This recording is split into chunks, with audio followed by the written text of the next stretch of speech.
with Jose. It's all good. You sure? Yeah. You sure? Yeah, and we'll get you out of here earlier. All right. So, go ahead with Jose. Jose, kind of heard fans were chanting your name kind of towards the end of the game. How does that make you feel? It's fun. You hear Jose. That gets you going. It turns you on. It turns you to another level. More energy. Have you ever played in an environment like this? Yeah. I've been in college 6 years. Can you kind of talk about the bounce back? And obviously that was a tough loss to UCLA and the way you lost in particular. And just kind of how you guys regrouped and turned in a really, really good game today. We just went in, next game mentality. It was a tough one to UCLA. We can't really comment on that game because we thought we won the game, but we really didn't win the game on paper. Seems like late in the game, you guys had the 11-point lead, you got kind of 5, and you guys really came back and resurged. What do you feel like kind of went into building that 20-point lead to end the game? Togetherness, and everybody just buying in and learning from what happened against UCLA.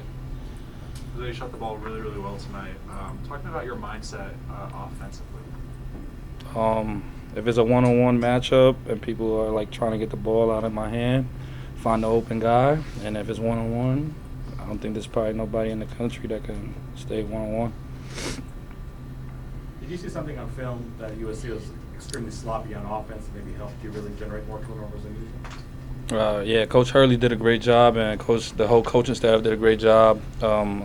They watched the Colorado game. Colorado pressured them and flipped the game around, and that's what we did. They had like 15 turnovers at half. We just flipped it around. How do you guys describe the enjoyment level when you're getting out in transition as much as you really can?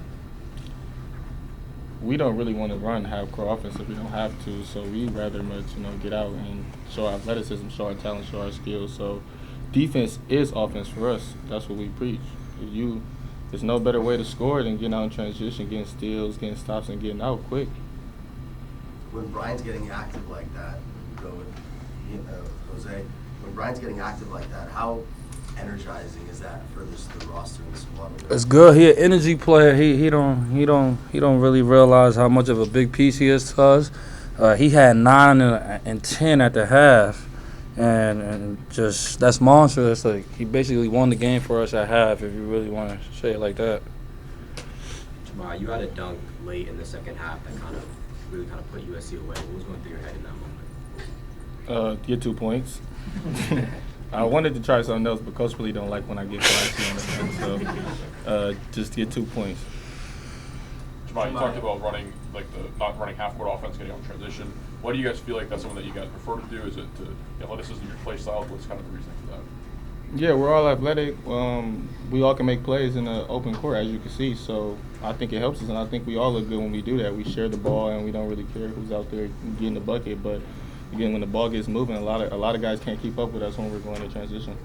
Jemiah, before that UCLA game, you were talking about letting the game come to you. In that first half against UCLA, it kind of seemed like that was happening up until those fouls hit in, and you guys kind of lost your mojo in that sense.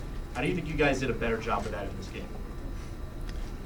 Well, like I said, just letting the game come to us. I think we just give what the USC was, or take what USC was giving to us, and they were sloppy with the ball. They don't really have a lot of ball handlers, unfortunately, because of injuries and that type of stuff. So we had to use that to our advantage. How do you guys prepare going into these games on the defensive side of the ball? Is a lot of film watching or breaking down your opponents before you play them? Like what goes into the week preparing up for these games to get stops on defense? We usually just we always do our practices, and then about a day before, the coaches come in with the scout and film and what we're going to do for the week. So then we go out there the day before and try some different schemes and that type of stuff on defense. But it's really the same thing. We try to pressure everybody. So unfortunately for them, they had it a little worse than everybody else. You guys have struggled the last 2 games to close things down and put people away. Was there anything different here where you had kind of told yourselves, okay, we got to do it, we got to put them away right now? We just learned from our mistakes. Basically, at UCLA game, we couldn't put them away. They made a run. The momentum shifted, and this game, I felt like we just learned from our mistakes, and we closed it out. How do you guys carry this momentum into the Oregon trip? We're going for first place, winning the league. Last year of the league, that's what we're going for. Jose, you mentioned the word togetherness today. what can you speak on, even the additional pieces to you two guys, like Adam and like Alonzo, who had a really good game today, on how better it is just to kind of play together? I think we since conference started, we've been playing more together. It just depends who night it is. Like if it's his night, we're gonna go roll with him. If it's Frankie's night, we're gonna roll with him. It's usually 2 and 2 split it. Today it was 4 of us, so we're gonna be hard to beat if it's like that. Frankie's top 5 in the country in steals. I don't know how much either of you ever have to deal with him guarding you at practice. It's annoying. How do you describe what he is defensively? A pest.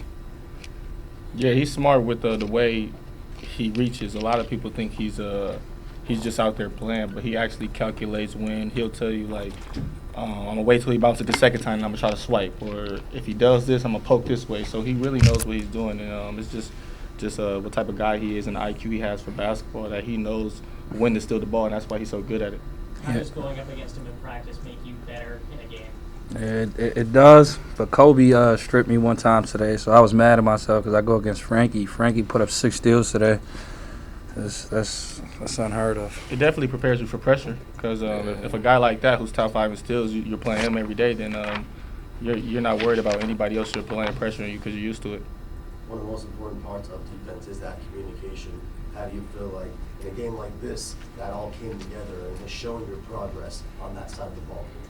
Communication is always key for defense because it's a lot of going on. Basketball is a game that you have to do on the fly, and so you have to talk and communicate in order to be successful. And I think we do that on defense a lot with the switches and veers and peel-offs and a lot of different stuff we do on defense. You have to communicate to be successful. Want to talk to me a little bit about the environment that DFA brought today and how that impacted the game? Yeah, that was great. I hope it's like this every game for the rest of the year. We won't lose. I appreciate when everybody comes out and supports us, and that helps us. If they're out there cheering for us, then we're gonna go hard for them. With you guys both in the starting lineup and being able to get on the court as the tip is being started, how do you guys feel when that goes off and you guys are like seeing the crowd and it's this kind of environment like it was today? To me, it's regular. I've seen it before. Maybe for him, it's a little different. I like it though.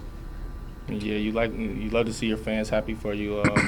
When I got to dunk, everybody was loud, and it was good to look around and see everybody cheering and see the arena filled with fans. So I love it. What's your reaction to the boos that Browning was getting every time he had the ball?